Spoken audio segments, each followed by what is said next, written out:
Hey, it's Greg again, and we're actually in the convention hall. My first vlog mutual interview from the convention hall. I'm here with Jan Roller, who is a delegate from Cleveland, Ohio, and a longtime friend of mine because I used to babysit her kids. Hi, Jan. Hi. So the first thing I wanted to ask you is, a lot of people have been wondering about what's happening in other parts of the country in terms of organizing for the campaign, and we know Ohio is a very important state. So what have you been doing? What's been going on in Ohio? Well, where I spend my efforts is organizing a particular constituency, and that constituency are the women of Ohio. After the defeat of John Kerry in 2004, which meant that we would have 4 more years of George Bush, those of us who had worked hard to elect John Kerry said, can't happen our watch, we can't have this happen again. So we set out to form the Ohio Democratic Women's Caucus. And we've done that in these last 4 years.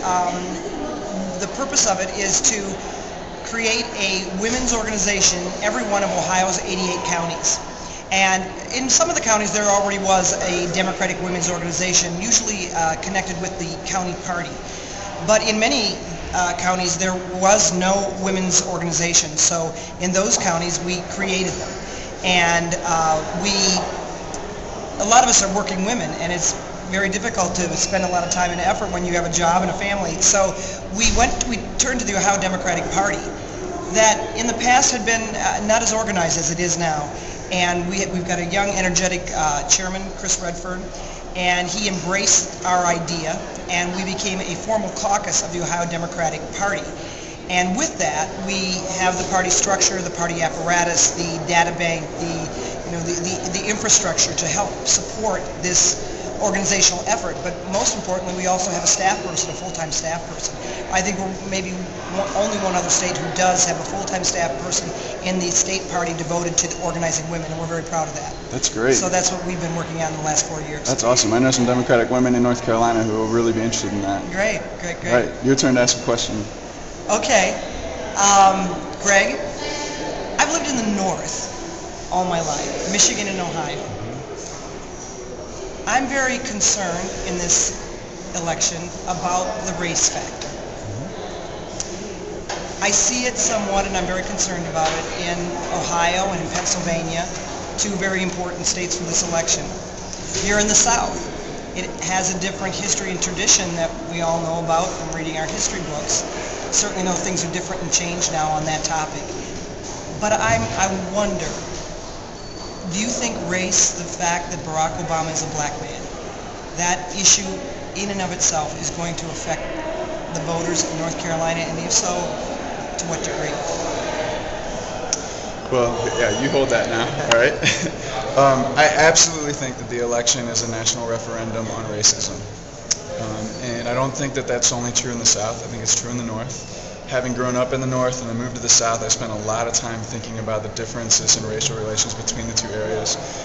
And I think that the North has just as much racism as the South. I just think it manifests itself a little bit differently, and that Northerners have a much harder time acknowledging the racism that's present than people in the South do. In the South, just like in Ohio, the Democratic Party has done a lot of work to build bridges across racial lines, and we depend on a strong African American presence in North Carolina. We have a growing Latino presence, and those are important coalitions that help build the Democratic Party. But we also have lots of fairly conservative rural white voters in the state, some of whom vote Republican, some of whom vote Democratic, and we really need to figure out what are the messages that are the most important to give to them. On another video blog, I interviewed James Andrews from the AFL-CIO, and he gave some great responses to that, how they're trying to do that across the state. What I think is, like James said to me, we have to focus on issues. We can't, even though I believe it is a referendum on racism, we can't make racism the issue that people are voting on. We can't say, you need to vote for Barack Obama to end racism, simply because even if people did that to end racism, it's not going to end racism. Barack Obama can't solve that issue. So I think that we should talk about race as it comes up and be prepared to engage in meaningful dialogue. And really have the conversations that we haven't had the opportunity to have, because this type of moment hasn't been present. But to let this go, to not engage in the conversations about race, we would really lose what's more significant than just a presidency. We'd lose the opportunity to move our country forward around racial relations. I certainly agree with you on that.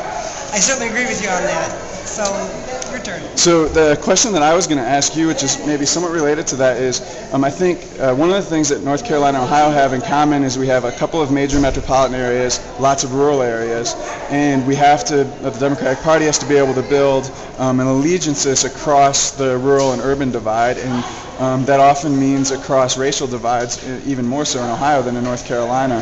So what's happening in Ohio to work across the rural and urban divide?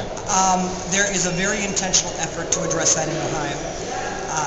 In Ohio, we have 88 counties, and we elected in 2006 Ted Strickland as our governor. It was a sea change in Ohio in 2006. We had all the statewide offices were Republican. We took every statewide office as Democrats except one in 2006, so it's a big change. Ted Strickland is from the southeast corner of the state, Appalachian area.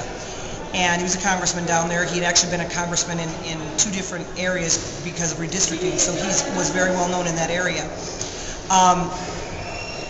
His strategy in 2006 was to run an 88-county race. Unlike John Kerry in 2004, he did not. He targeted the large cities. So we now know that the success that you can gain by having an 88-county race. That it was the same strategy that Howard Dean is using in this election for the Democrats. Every state's in play. So it's very intentional. We have a huge field operation. The Obama field operation is huge, and it is going into those rural counties where we were not there before. So that's a big difference. It's very intentional. It's very much a part of the plan, and I think it should make the difference. Good. Yeah. Excellent. So. All right, your question.